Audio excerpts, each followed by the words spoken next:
నేను బుక్ కట్టుకెళ్ళి పడేలు కొట్టారు అనుకో బాబు అని అలా దానికి సార్ వెళ్తా సైడ్లో కూర్చున్నా.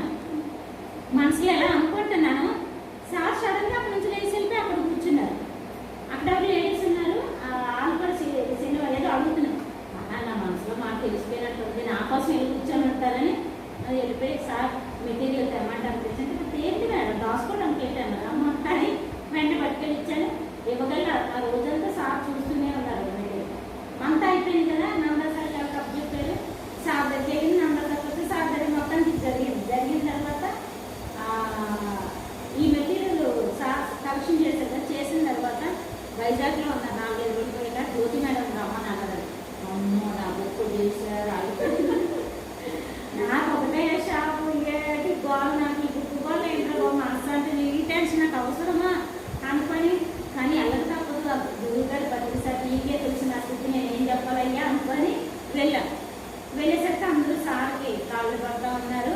నేనేమో ఇలా చూస్తున్నాను, సార్ ఇలా చూస్తున్నారు. వాళ్ళందరూ మళ్ళీ ఎలా వచ్చేస్తున్నారు, మళ్ళీ ఇలా చూస్తున్నారు, ఇలా వచ్చేస్తున్నారు. మూడోసారి ఇలా చూసాను అన్నారు. అమ్మ చూస్తే ఈ స్కూల్లో చదివినప్పుడు ఎలా ఉంటుందో అలా ఉంది నా పరిస్థితి అన్నమాట.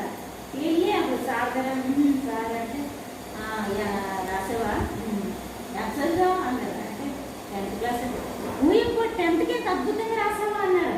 కంగ్రాట్స్ మేడం చెప్పండి కొట్టండి అన్నారు. అప్పుడు రిలీఫ్గా స్వామి ఎంత అద్భుతమైన నా బాడీ షేక్ అయిపోతుంది, మంచి మాట చెప్పవయ్యా స్వామి అనుకున్నారు. నా తర్వాత మేడం రాఖీ మేడం అన్నారు, మేడం బుక్ అద్భుతంగా రాశాను. అక్కడ వాళ్ళందరికీ కూడా 10th క్లాస్ చదివినా ఎంతో అద్భుతంగా ఆవిడ అనుభవాలు ఏంటబ్బా అసలు అని చెప్పేసి రాఖీ మేడం మీరు చదవండి మేడం ఒకసారి మెటీరియల్ పట్టుకెళ్ళి అని అన్నారు.